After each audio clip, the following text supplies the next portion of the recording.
going? Okay. Welcome. Thank you so much, everybody, for taking the time to join me today to talk about truly one of my favorite topics in the whole plant medicine space. We're going to talk about master plant diets, but specifically the magic of isolated master plant diets, and I'll define what all of that means.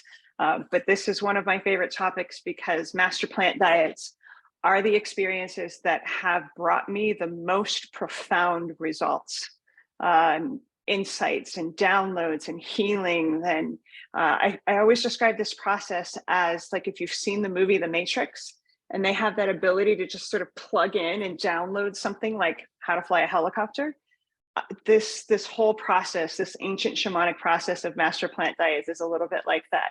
It's emergence with plant consciousness that is fairly much limitless in terms of what we can learn, what we get to heal and expand into. So thank you for being here because I'm super excited to get to share a little bit about what this process includes. I want to also offer everybody that's here. We have my company, Plant Medicine People, has a master plant diet happening in person in January in Costa Rica. And I'm going to put a link if you want to learn a little bit more about that retreat here in chat. It's also on our homepage at plantmedicinepeople.com. And for all of you that are here, if you use the word webinar when you sign up, it's a $200 discount to the event. So that's my way of saying thank you for being here and being a part of this discussion. So I'm going to put that URL in chat. You can check it out at any time. All right, so really quick, my name's Kat. I've been working with plant medicines for about 20 years. I found my way to this whole process for the same reason that most of all of us find their way. I needed healing. Desperately, actually. Was in a really tough place when I found the medicine, and I found a path to not only to healing but to my soul's purpose.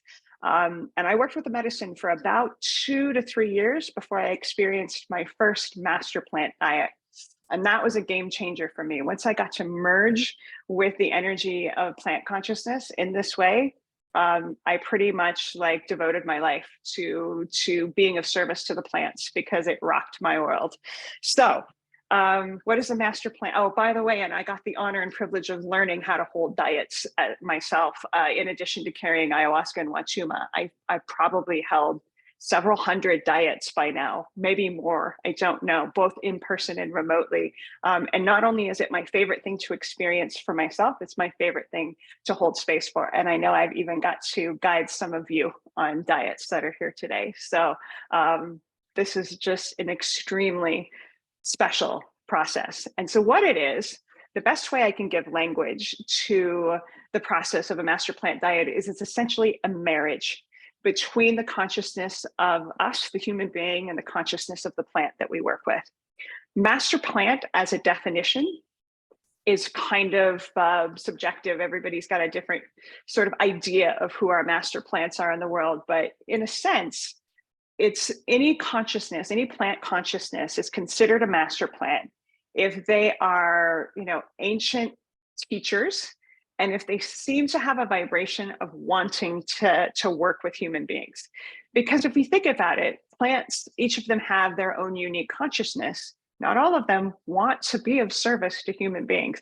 I'm actually surprised that so many of them do, considering that we need them for food and medicine, and they don't need us. And we're, a little bit destructive, to say the least.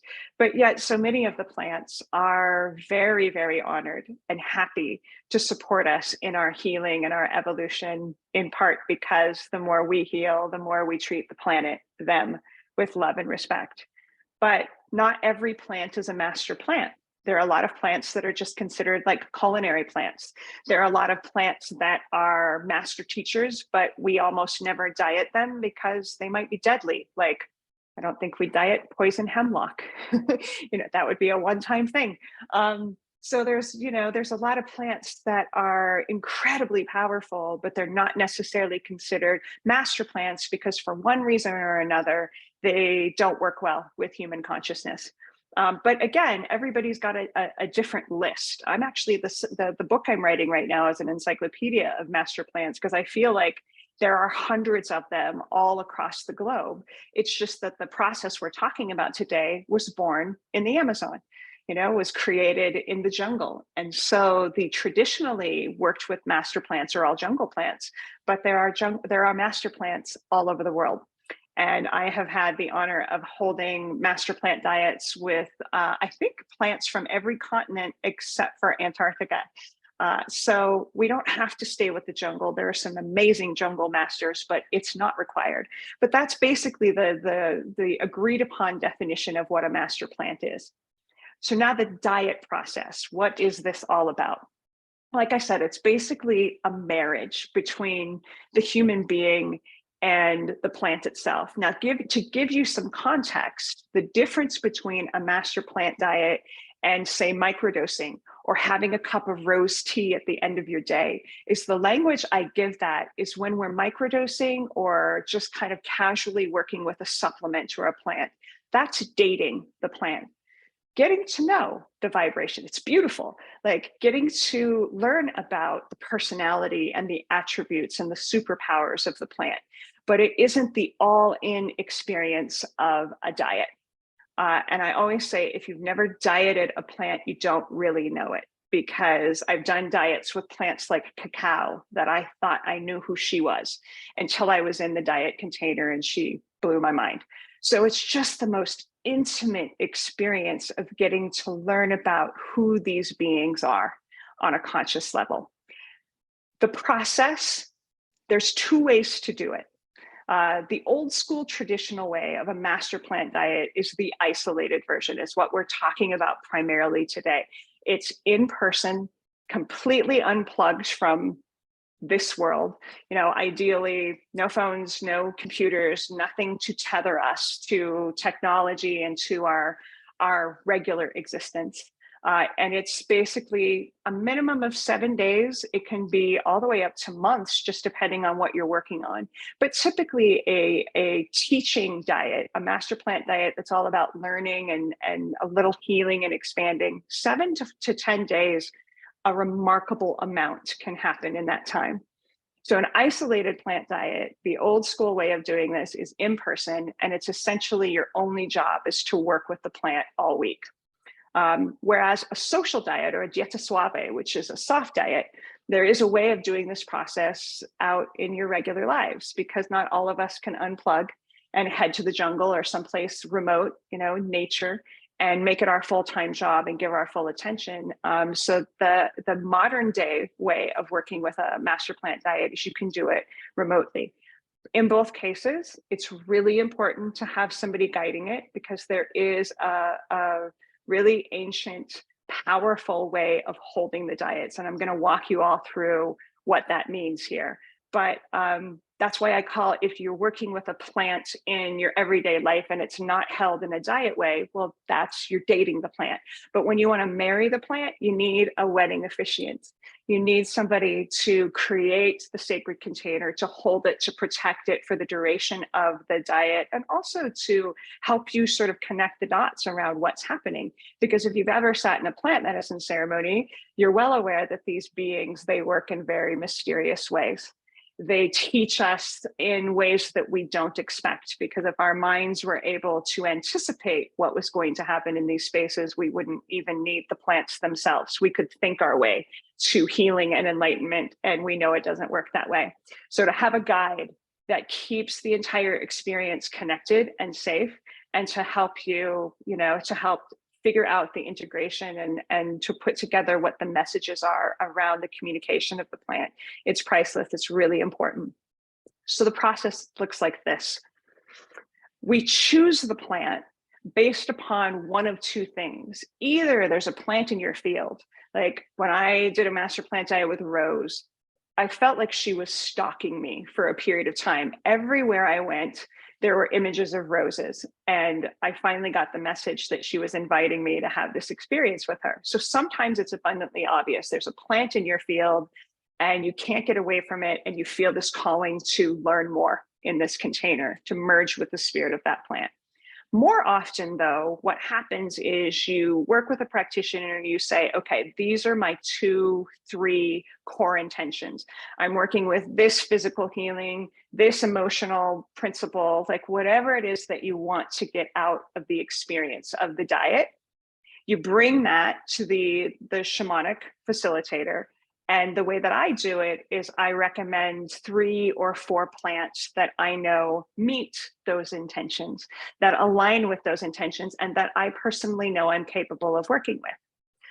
We all have a different, repertoire of plant friends. So some people are really experienced at working with trees, as an example. Some people have more of an expertise with flowers. And so we tend to suggest the plants, of course, that we know well and that we know we're safe to hold for the container, for the individual. I like to give people options of the plants. Some practitioners will tell you straight up, you should work with sage, you should work with sunflower. I consider that an arranged marriage, and I don't think they work as well personally, because I've had diets that were arranged for me and they were amazing, but I like to have a say in it. And I think we should all have a say in something as intimate as a marriage with a plant. So I give a few options, and the expression in our modern day world that there's an app for that, there's a technology app for whatever it is that we're seeking. I like to joke there's a plant for that. Whatever it is that we're working with, there are multiple plants that can honor those intentions. And so I like to give people options so that they can feel intimately connected with the choice that they make for this experience.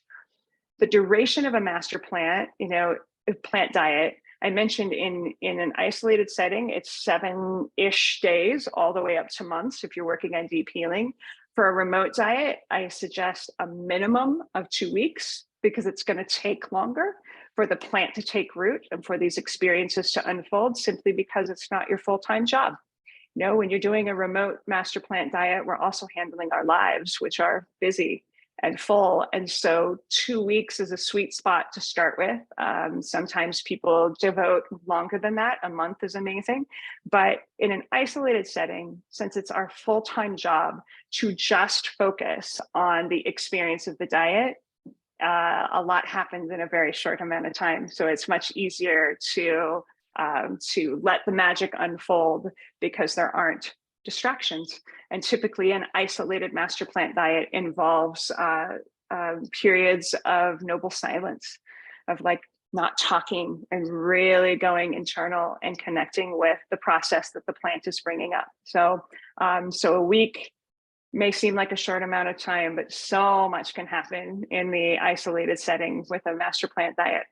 So once we choose the plant that the individual is working with, when you're in person with this process, typically we like to open the diet, which is essentially the ceremony of bringing the human consciousness together with the plant in an ayahuasca ceremony. Now, when we do this remotely, it's typically not done that way. So ayahuasca is not required, but my goodness, is she incredibly potent to help solidify the connection and to open the portal of the diet itself, and to help us broaden and deepen our intimate connection and all the insights and all the magic that she brings. So ayahuasca is not required, but a very, very special addition. And in all of the isolated diets that we do, in my world, we always include her, but we don't require people to drink her in ceremony. Sometimes people are very sensitive to her, so they just want a little bit in addition to the diet experience. That's beautiful too. So we kind of tailor those experiences just based on what people feel comfortable with, what they are called to. But the diet is opened always through the power of sound, song. So we use the icaros, which are the songs in some of the shamanic languages from the jungle, like Shipibo and Quechua. And we use that along with intention strong intention and prayer to ask the spirit of the plant to connect and merge with the spirit of the human. There are some Icaros that specifically came through the individual that first sang them in a plant diet. So for example, Bovenzana, which is one of my favorite jungle plants, there's a beautiful Icaro for her. And so that's often the song that we use to make that connection. Yay, we have other Bovenzana fans. Yeah, so we sometimes bring that together with a song that is tailor-made for that. Sometimes it's a song that is used in ceremony and but has a vibration that the plant is working with in regards to the diet. So, but it's always through the magic of singing, of sound. Once that connection is made, there's a lot of little shamanic things that we do to open the portal, to protect the portal. But as soon as the diet is open, the participant begins to drink a tea. Almost always it's a tea of the plant that we work with. There are some plants that are toxic to the body to consume, or at least in larger doses.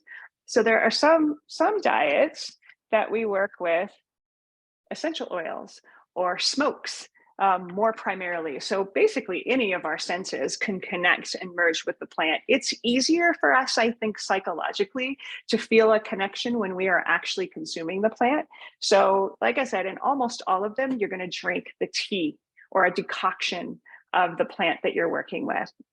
There are big gun plants like mapacho, jungle tobacco, or chiricsananga, which is really strong with the nervous system. And when we diet those plants, we have to be very careful about dosage because those plants have a toxicity ratio.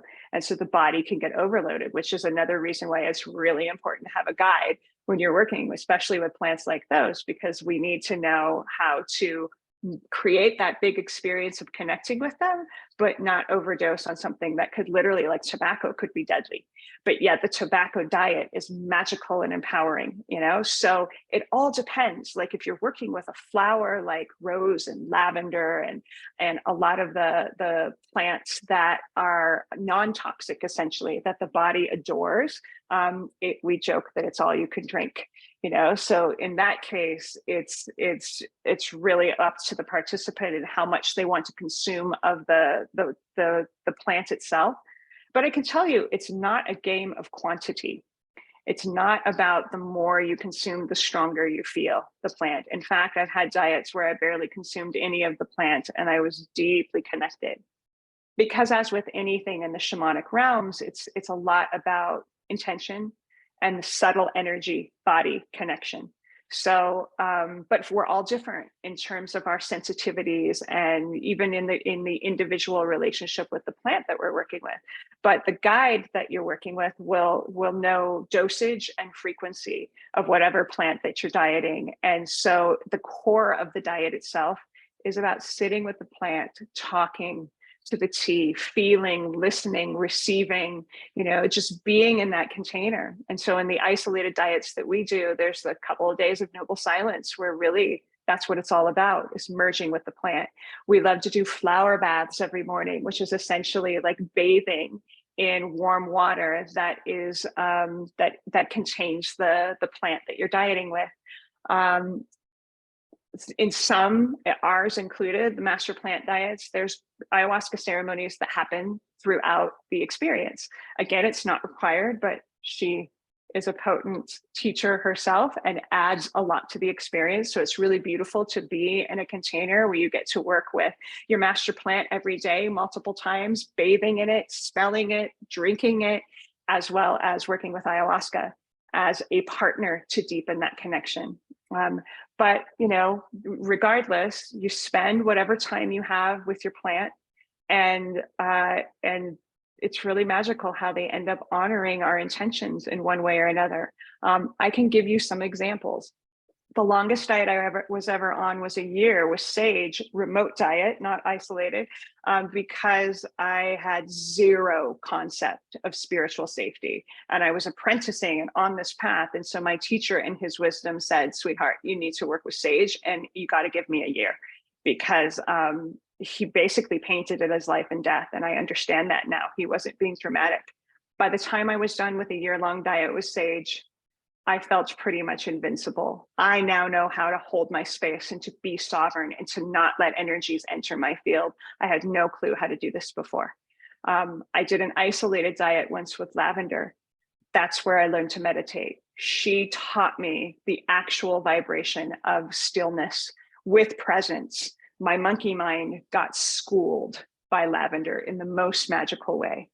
I've done isolated diets with ayahuasca and wachuma. So yes, you can diet entheogens.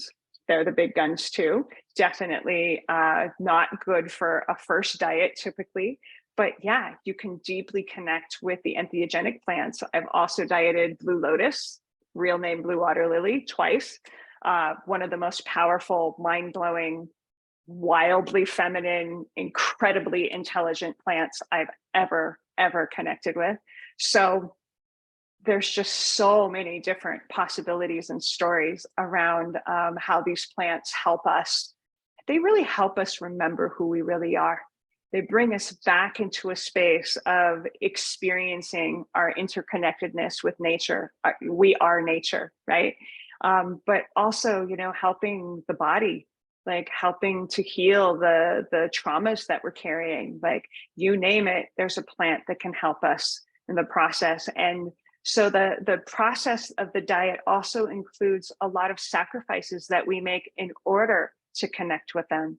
So the physical part of that is that the food that we eat, it's pretty similar to prepping for an ayahuasca ceremony, but maybe even a little stricter. So essentially it's a very bland diet, no salt, sugar, low oil, no spice, no fried foods, just basically nice organic fruits and vegetables, but we don't do onion or leeks or garlic, nothing that's got that really strong pungent flavor, no citrus. We only consume fruits that are, you know, lower in sugar. So we don't do tropical fruits. We don't do melons, but we do berries and apples and bananas and things like that. Clean freshwater proteins like trout or salmon or chicken are fine for people who eat meat, but of course that's not required. It's just, it can be part of the diet, but basically it's really simple, nice, clean, bland food to support the process. And the reason for that is when we start to pull away the salt and the sugar and the spice and these things that essentially are more distracting, in taking our intention and bringing us more into our bodies, what we want to do is expand out and connect more with spirit. And so on a physical level, having a diet that includes the things I just mentioned, as well as refraining from all sexual activity, including self-love. And of course, you know, not engaging with any media, you know, essentially trying to eliminate as many distractions as possible. So we have the majority of our focus to connect with the plant. And part of that is too, is like by sacrificing and giving some things up that we rely on, you know, mostly in our daily lives, we're also giving the plant an opportunity to know that we're serious about wanting to ask for help and showing up and making an effort. And it's respectful to them that we're willing to give up some of these things for a period of time. Because if we're asking for the secrets of the universe, we're asking for these incredibly deep and profound healings, it's lovely that we're willing to give something in return. And so they see this as that, in addition to being helpful in connecting with spirit, it's also an act of sacrifice to say thank you for the things that they are willing to give us. So we've got the strict diet and basically the protocol that betters our odds of having a deep connection with the plant consciousness. So then in the isolated setting, you're going through days of this process, ceremonies if you're having them, and then the experience of closing the diet, when that's time, it's basically the same process of opening the diet, but in reverse. So now the shamanic facilitator is going to sing the plant out and to seal up the experience for the individual. And it's really magical. But I should add that the closing the diet often feels like a breakup. And it's pretty astonishing how all of us feel that. It's like this energy of this consciousness leaving us. And it's really bittersweet, because on the one hand, it's like, yes, it's time for salt and citrus. And on the other hand, you feel the breakup. But I like to joke that it's just us becoming friends with benefits with this plant. It is not that they're leaving us. The plants that we diet are our allies for the rest of our lives. I have a little altar right here to my left that is just for my master plants that I have dieted. They are all like my best friends. They have taught me each things that I didn't know otherwise, and I have them there when I need to lean on, their support. When I need to remember that happiness is a space that I can claim anytime, I have sunflower right there. He always reminds me. When I need help alchemizing anger, there's dandelion, who is masterful at bringing alchemy into the fire of anger, into the passion space, into the expanded space of passion. I have, who else? I have frankincense on this altar, who is the king of all things holy. He teaches me how to create a sacred container, deeply, deeply reverent and heartfelt. I have lilac, who repaired the wounds I had between myself and my mom, and who teaches me a lot about the energy of impermanence. Lilacs only bloom for 2 to 3 weeks a year. So she has amazing teachings around being okay with everything being impermanent. So I could go on all the magical experiences I've had because of these plants, but just to emphasize that the closing is not an ending in that, they leave us. They don't. They just give us back our bodies and our energy fields so that we can reclaim them and have salt and sex and things like that again. But we have an ally forevermore. And this is why I personally would never sit with any shamanic facilitator that doesn't have at least several diets under their belt, because it's the allies that also help in ceremony. I don't know how I would do ceremony without sage. I don't know how I would do ceremony without having dieted ayahuasca, because that really deepened my relationship with her. So it also creates a sense of safety in that we as individuals don't have to do this crazy life thing or ceremony or whatever it is that we're doing alone. Nature is here to help us. And by going through this process of the master plant diet, we take the time and effort to really create a bond with an ally so that we have help in this crazy journey that we're on. Let's see, let me answer some of the questions here in chat. So somebody's being called to connect with the spirit of Rose. Do I hold Rose diets over Zoom? I do, actually. She's one that I have dieted as well. We have Plant Medicine People has a group diet with Rose happening starting in January, but I also do one-on-one with Rose as well. She's an amazing remote diet because the body loves her. She's, all you can drink. She's non-toxic, and she is unity medicine. Rose brings us back into the connection with our hearts and reminds us how to be heart-led. But the thing that's really special about her in regards to flower energy is she also has those thorns. So Rose, if you try to pick her without being conscious and respectful, she'll cut you. No apologies. And she teaches us that same sort of energy of self-protection and helps us to find the relationships in our lives where we are not treating ourselves with that level of respect, where we're allowing people to approach us with unconsciousness and disrespect. So she's super, super special. Definitely a master plant. Victoria's asking about oranges, seeds, and mangoes. So oranges is citrus. We don't work with oranges, but seeds, absolutely, as long as they are unsalted. So I think I put pine nuts on pretty much everything on diet because they're so delicious. So pine nuts, sunflower seeds, all of that are welcome. Mangoes are pretty high in sugar. So I tell people if they're going to have mango, just a teeny bit, because the sugar can cut the connection. Honey, so basically anything super sweet we want to stay away from, but a little tiny bit is okay. What we don't want to do is put sweetener in the plant that we're working with. So like, for example, we just did a big group cacao diet. She's really bitter, but I highly recommended people not put any sweetener in cacao because the plants tell us so much about who they are regarding how they taste. So cacao is intense and bitter and earthy, but she works with those vibrations in us. She's a teacher of alchemizing our bitterness and connecting us to our bodies and the earth. So we don't want to in any way change the taste, the texture, the actual essence of the plant. But outside of that, if you want a little manuka honey and something, like, it's okay to have very small amounts of things that are sweet, just no cane sugar, no processed sugar. Samantha, you like my lilac story. Yeah. The lilac diet was a really interesting one to mention, because it can happen that in the diet container, we don't know what happened. And I went into the diet with lilac with an intention to heal the wounding between my mother and I, because it's her favorite flower. And so I thought, oh yeah, I'll work with lilac and see what happens. I came out of that diet thinking nothing happened, which was fine. I had an incredible experience, but it's like, I'm not sure anything happened. But I didn't see my mom again until December of that year, and I dieted her in July. And I had the most connected, amazing time with my mom that I'd ever had. And I figured it out a couple of weeks after I came home that lilac answered my request.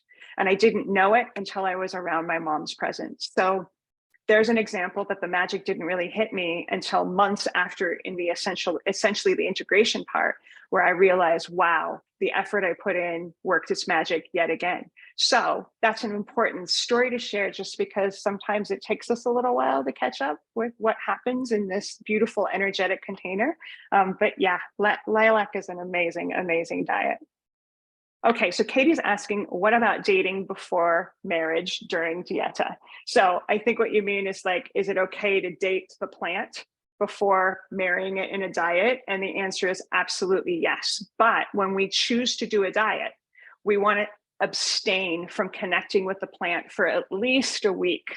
So for example, like, if you choose to do a diet with something like cacao and you have a regular practice of connecting with her, you want to take a time out, because it's kind of like abstaining from sex with the person we're marrying, for at least the night before, of like, time out, because we want to make it special, to convene in a kind of a container that feels really special and sacred.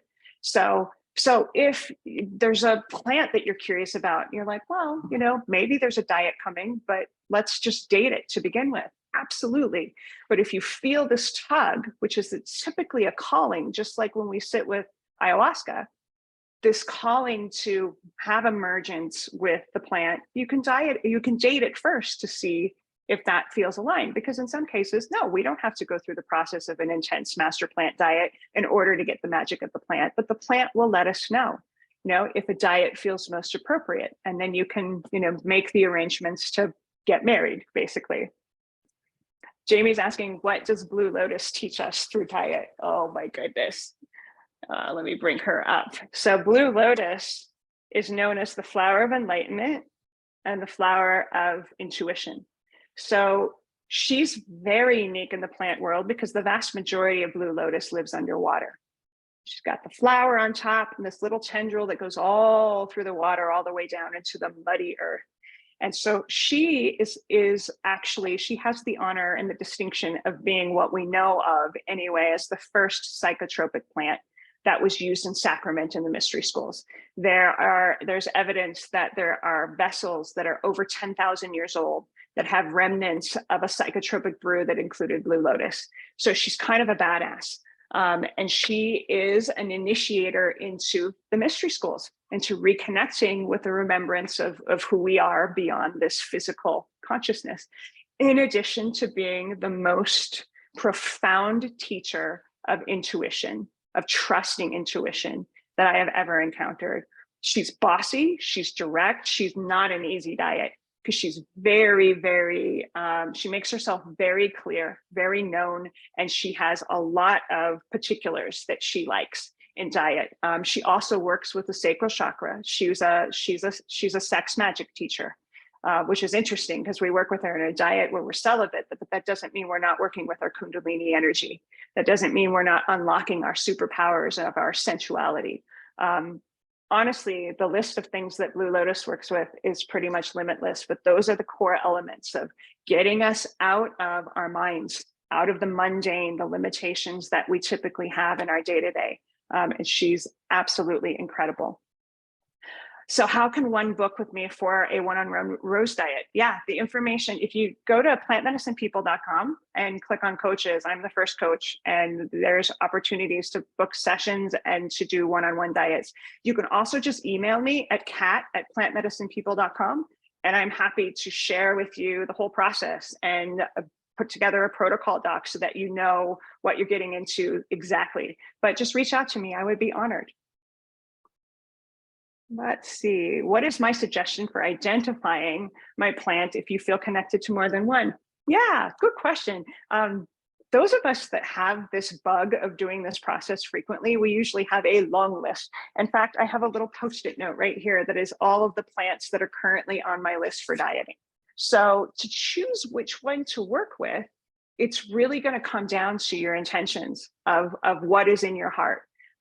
Because we want to align the plant at divine timing, right? We want to work with the plant and their superpowers at the time in our life that it's most meaningful.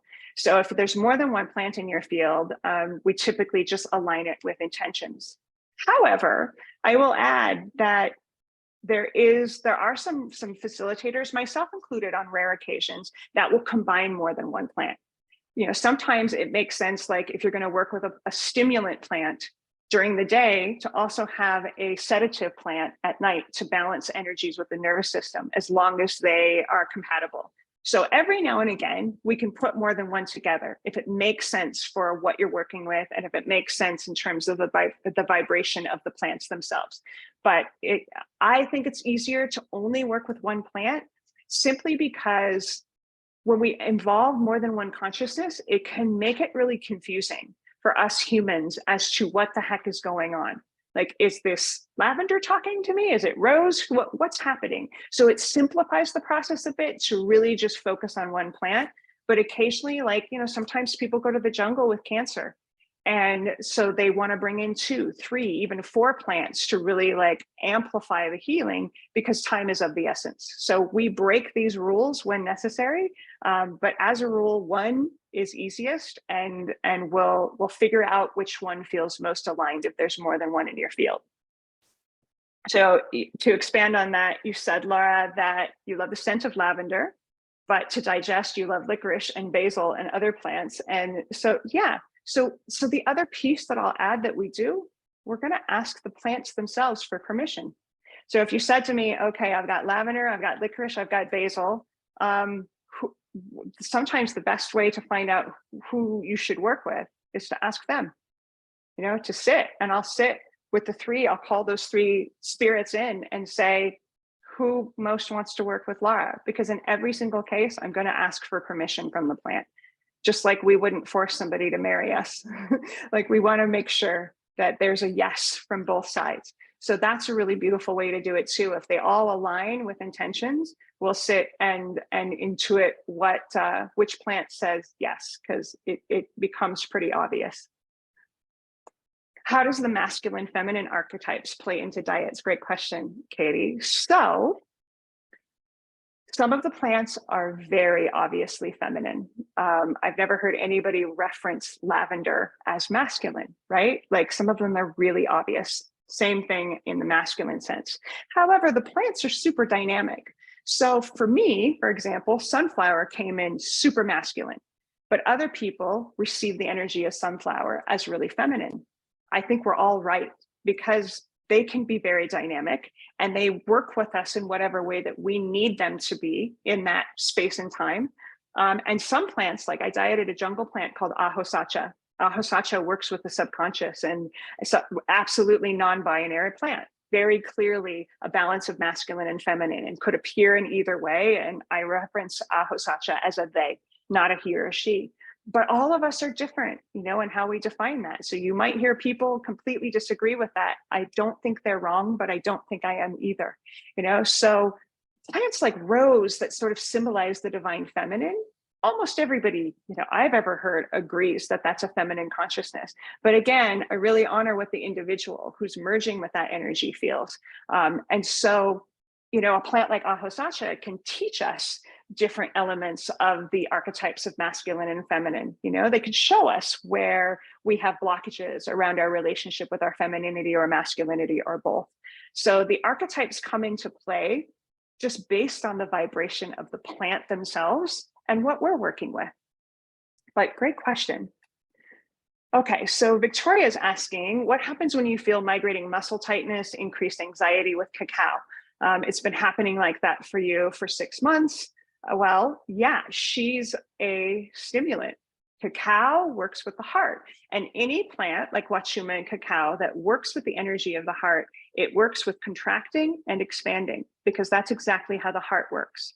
Okay, so these are not easy plants to work with. We think, oh, heart medicine, that sounds amazing. I want to connect with my heart. But this is also where we hold trauma and we hold distrust and we hold broken heart syndrome.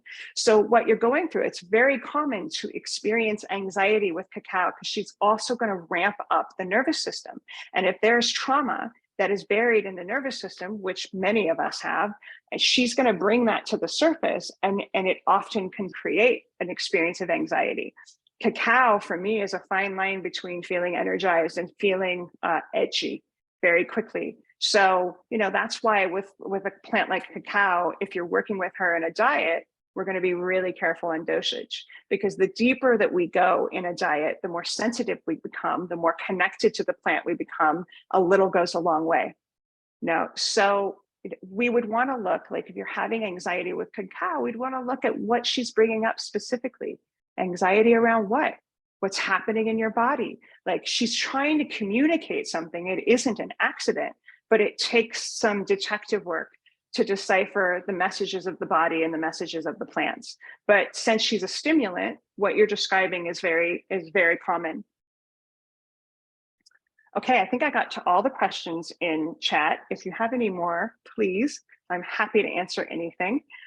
Just a reminder that the code word is webinar if you want to sign up for our master plant diet in January. Other than that, let's see, I want to make sure. Oh, I wanted to talk just a little bit too about the role of the facilitator. I kind of mentioned it in pieces here, but those of us trained to hold diets, we learn the art of connecting the spirit of the person and the spirit of the plant. But the real work is in what I call holding the diet. So every single morning and night when somebody is on a diet with me, I am checking in on two core things. One, how does the connection feel?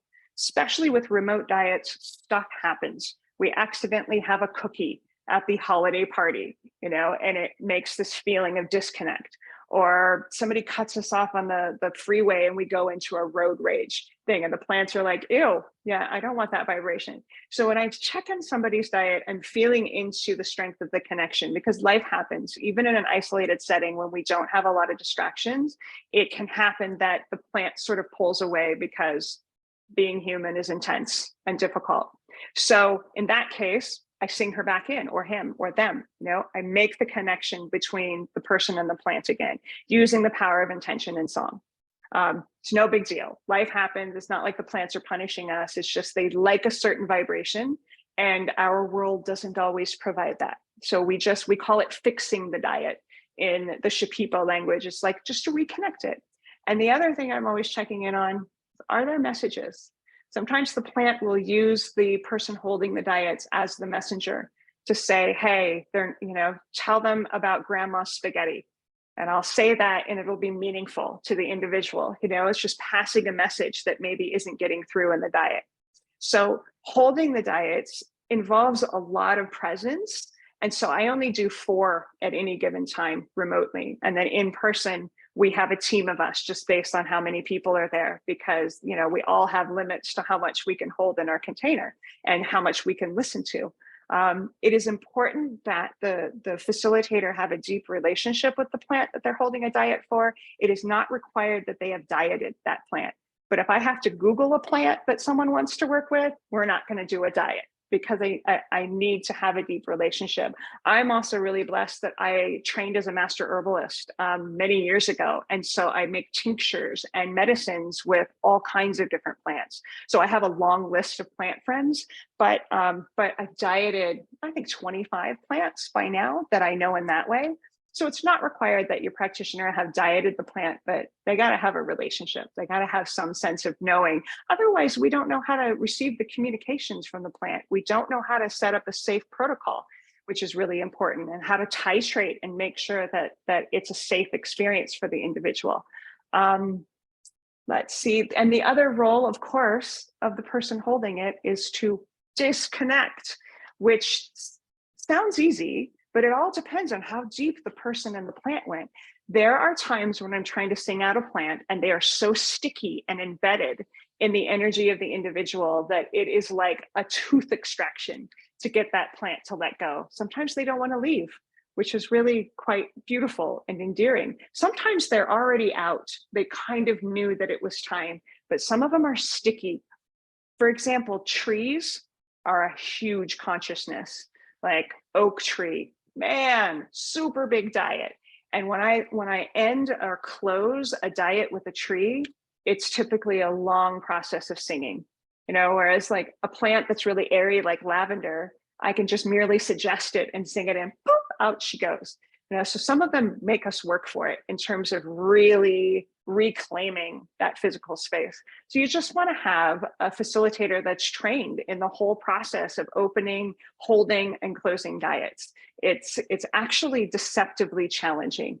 I only recently increased from 3 to 4 people after doing this for many years, and 4 is my absolute max remotely, because it's just a lot of energy to hold it and to make sure that I'm really showing up and hearing and listening and passing on messages. And of course, when I do diets, I do regular calls with people too, to try to make sense of what is happening, which to me is the fun part of like unraveling the magic. If it's clear, amazing, but it isn't always clear. And it's so much fun to figure out what it is that the plant is trying to co-create with us.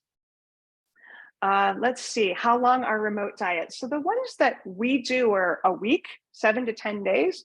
Remote diets, you're asking, minimum of 2 weeks, maximum of 3 months is the longest that I've done with people. It all depends again on your intentions, but for the most part, to begin to get to know the relationship with the plant, 2 weeks is perfect. A month is a sweet spot. But again, for people that are trying to heal really like intense and profound physical issues and whatnot, more is better, having more time. But most of us can't commit to celibacy and no salt and some really strict things for long periods of time. So remote diets, 2 to 4 weeks, in-person diets, 7 to 10 days. That's kind of the average. Katie's asking, do you do any facilitator training or apprenticeships of any kind? Yeah, I do a couple of things with that, Katie. First, I offer a course called the Plant Medicine Mystery School. I think the next one is in March of next year, where I'm like remotely passing on, some of the things that the plants have taught me. But the people that want to learn to hold diets, for example, it usually comes through in getting the opportunity to hold multiple diets for people. And then they step forward and say, you know what, I'd like to learn to do this. And the way that I do that with diets in particular is to first train them to hold their own diets. And I'm the wing woman, of like learning to hold it for ourselves, which honestly is harder than holding it for other people. It's kind of like if you're an artist or a writer editing your own work, like it's really hard to be both.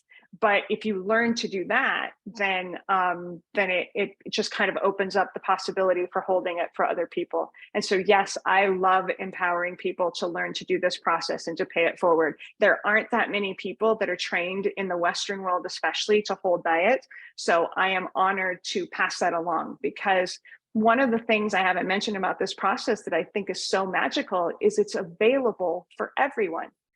Ayahuasca, the entheogens, they're not.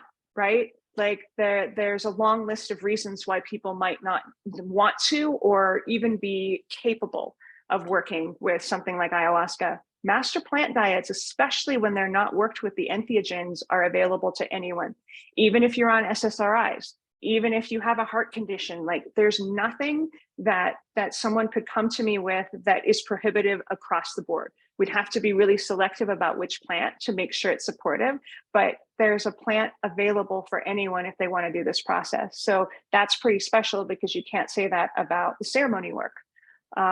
So Yeah, and then as far as like, by the way, Katie, doing altar work, sitting behind the altar and working with Aya and Wachuma, that also happens organically. Is I haven't taken on very many apprentices in my whatever year career because it's a very intimate, very intense process. And I just let the medicines bring the people to me that are appropriate for that, you know, I'm honored to pass on anything and everything that I know, but I want to make sure it's going to people that are ready for it and that want to, you know, use their powers for good, because we could talk for days about the abuse that is happening in these spaces. And I want to make sure I'm not perpetuating that in any way, because this information is power, learning to do these things. And so I'm discerning about doing my best to make sure that the people that are learning the abilities, these powers, are going to use it for healing and not to harm others. Ah, Katie, thank you for the beautiful comment. I'm happy it sounds respectful and inclusive. Ah, that means a lot. Thank you. So Mariah's asking, no supplements when you're on diet. Good question. I didn't cover that. So ideally, when we're doing a master plant diet, we want to eliminate all other master plants, which many supplements are. The caveat to that is if our physical bodies need something for support, the plants we diet will always want our health to come first. So if you work with a supplement that is absolutely essential for your health, as long as it doesn't have, you know, additional sugars and things that can prohibit the connection to the plant, it's totally fine to keep working with things that maintain our health. So health is always first. But you ask about, you know, protein powders, green juices, etc. Most protein powders don't vibe well with the diet because they have additional things that are not on diet. Green juices, heck yeah, you know, just about anything in a green juice, as long as it doesn't have lemon, like the citrus factor, you could totally have. But again, if there's a supplement that is required for physical health, that's always a yes. And we can find a plant that isn't super sensitive to those vibrations and proceed. So Katie, you wanted to ask about the abuse going on, but only if I'm willing to share. Well, yeah, I mean, again, we could talk for a long time about it, but the abuse, I'm a little flummoxed by this because I have a client that's in the jungle right now, and she just let me know yesterday that the person she went to see tries to sexually assault her in the middle of a ceremony. So I'm hearing these stories more and more frequently. And I think the reason why it's happening is humans abuse their power, right? And the plants bring more power. Entheogens, as well as rose, sage, you know, they help to remind us of our power. And when that power is given to somebody who hasn't yet done their own healing, there's a high propensity for abuse. So in a nutshell, I mean, that's a very general definition of why it is more prominent in plant medicine spaces than it is even in like the Western medical world. Like doctors don't really have a lot of power. They just can write you a prescription. They don't learn the shamanic art of healing, right? So shamans are very powerful. And the moment they start to take credit for the magic that happens is the moment that a potential conflict has come in, because what happens in these magical ceremonies is not a result of the individual doing anything. It's the magic of the plants, the medicines themselves, and the individual who's trying to heal. Yes, as facilitators, the container that we create makes a big difference. It needs to be safe and held with love and expertise, but I don't heal anybody. I watch other people do the healing. But it's really tempting for the individual holding the space to start taking credit for what the heck is going on. And since that's not based in integrity, it's a really good setup for abuse to start to happen. And as participants, I can emphasize that our job is to not give a pedestal to the people behind the altar, because they're just human beings. And the moment we say, oh, you know, you're responsible for my healing, I elevate you, we've created an imbalance. And there's only one place for people to go on a pedestal, it's to fall off. So and I know I did that with my first couple of teachers. I revered them. I had so much respect for them that I gave them a pedestal, and there was a fall from grace eventually. So we can do a lot to balance the abuse, but just know that because these plants, they unlock so much power in us, there's a lot of abuse of that power, and we need to be very discerning. That includes master plant diets, because you're trusting somebody to hold a very, very vulnerable container. The more we go, the longer we're on diet, the more cracked open we are, the more vulnerable we are, the more susceptible we are. And people learn black magic and they do things to intentionally harm others. So we want to be really discerning and careful that we're trusting people that feel like they're coming from their hearts and that have done their own work to heal and continue to do so, so that they just want to pay that forward, not to, manipulate and control. So that's all I'll say, because it's a big, huge topic. Yeah, Victoria, you had asked me via email specifically about plants that work with essentially being in a really dark place of feeling something that I'm very familiar with, which is a feeling of not wanting to be here on Earth in a body, because it's really hard work. There are a lot of plants that can help rewire the nervous system and create a feeling of being blessed and honored to be walking this path. But the first one that came to mind when I read your email was working with ayahuasca herself, the vine, not the brew. So ayahuasca, as we know, is a brew between the vine and typically chacruna, which is the DMT containing plant. When you work with ayahuasca, just the vine without the psychotropic elements, it is the mother energy. To me, she's like just shy of being Mother Earth. She has that incredible maternal vibration. She's really good for the nervous system. You'd be hard pressed to find a plant that has more healing capacity. And one of the diets I have done was just with the vine. And it's such a nurturing, healing consciousness. So that's the first one that came in. I can email you others as they come in, but yeah, I want to add that I think all of the plants in their own way want to help us make the task of being human easier, and dare I say, even enjoyable. Because I remember asking ayahuasca once, why on earth do you help us humans to heal when we're decimating this planet? And she answered without missing a beat, because you all are doing the hard work of making what is unconscious conscious. You all have the experience of separateness. Plants don't. They're in unity consciousness. They know everything is connected. They know everything's okay. They know death is safe. We don't. We forget that. And that's why they want to help us, is they really honor the incredibly hard job that we have by balancing separateness and unity. So in a way, they all help with the process of enjoying our humanness. When we talk, I'll know a little bit more about exactly your story, the trauma that you're dealing with, why it is that it's hard here, and we can find a plant that aligns. But the first one that came in is Mama Ayahuasca herself, because she's my number one healer and has helped me to love the process of being human. So that's a possibility. Let's see what happens. Elise wants to know what happens when we get stuck in the opposite of what our intention was. Yeah, it does make sense. You're saying, like, if your intention was to connect with joy and we are brought into deeper despair. Great question. I'm super glad you brought this up, because it is a very normal part of the process to experience the polarity of the intention that we're asking for. The first example that comes up for me in my diets is working with sunflower. Sunflower is a very difficult diet. Okay, that flower is extra. Can we agree that the energy of sunflower is off the charts? And the sunflower itself follows the direction of the sun all day. It is completely aligned in light, connected to light. So the energy of sunflower as a diet is about claiming your joy, is about finding bliss in any circumstance, which sounds great, but is actually incredibly difficult to put into practice. So when I dieted sunflower, it began in this super happy space. And then I have personally really severe tinnitus.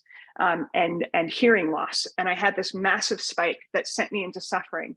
And I felt Sunflower pull back and let it be a teaching moment. He's like, can you find your joy in this? And I couldn't, to be perfectly honest. It was so intense and difficult. I went into suffering. And he basically said, taught me how I was choosing it, that I could find joy even in the space of something that is very painful and difficult. And so I was experiencing the contrast of what it was that I was asking for. But that is partly how they teach us, is by deepening an experience that is the polar opposite of what we are learning. Because in order to learn more about hot, we have to learn more about cold, right?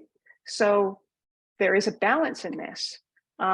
Working with Dandelion, who is a playful masculine spirit that embodies the cosmos and joy as well, but it's medicine for the liver, and the liver holds anger. So in order to learn more about being carefree and happy, I had a deeper experience of anger. But not just to experience it, to learn how to work with it. I consider the plants alchemists. They're going to show us how to work with these lower vibrations and to alchemize them into the things that we want. So to alchemize anger into passion, to alchemize suffering and pain into joy. This is masterful work. That's why we call them master plants. They don't just flip a switch in us and suddenly make us happy or suddenly make us, blissed out. They teach us how to work with the vibrations of duality in a way where we get to become masters of this, but it is not easy. So your question is so spot on, because we're going to experience the shadow energy of the intentions that we bring almost inevitably, because that is part of mastery. So these processes, they're not for the faint of heart. They're not, and they don't do the work for us. The plants aren't panaceas, they're teachers, and they're teachers through experience. So if we want to know more about joy, we're going to know more about sadness. It has to go that way because we're in duality. So a really beautiful question. You're super welcome. Thank you all for the super thoughtful questions. I'm happy to answer anything else. I'm going to put up the URL one more time in case you want to join us for an adventure in Costa Rica. And again, it's on plantmedicinepeople.com on the homepage. Your password is webinar. If you want $200 off, thank you for being here. Any other questions you have, if other things come up, just email me at kat@plantmedicinepeople.com. I am super happy to pass on information. Victoria, you're asking, are the diets different for each plant, or will you clarify exactly what fruits and meats you can eat on the diets? Good question. It's a pretty general protocol across the board, but some plants are more strict than other. So when somebody works with me on a diet, I put together a protocol doc. You will have absolutely everything in writing. So there isn't a question around, can I have bananas versus oranges? So the protocol doc outlines the diet itself, the dosage, where to source the plant, how frequently to drink the plant, the process of opening, closing, all of that. So it's in writing. You don't have to have it memorized here. You guys are so welcome. Thank you for the lovely comments in chat. It was really an honor to get to share this information with you. And I hope you all get the experience of marrying a plant or 2 or 20 in your lifetime, because it's really, really magical. So thank you. I wish you all beautiful evenings. And if you're in America, happy Thanksgiving. Celebrate Indigenous cultures this week, and go hug a plant. Much love. Be safe out there. Bye-bye.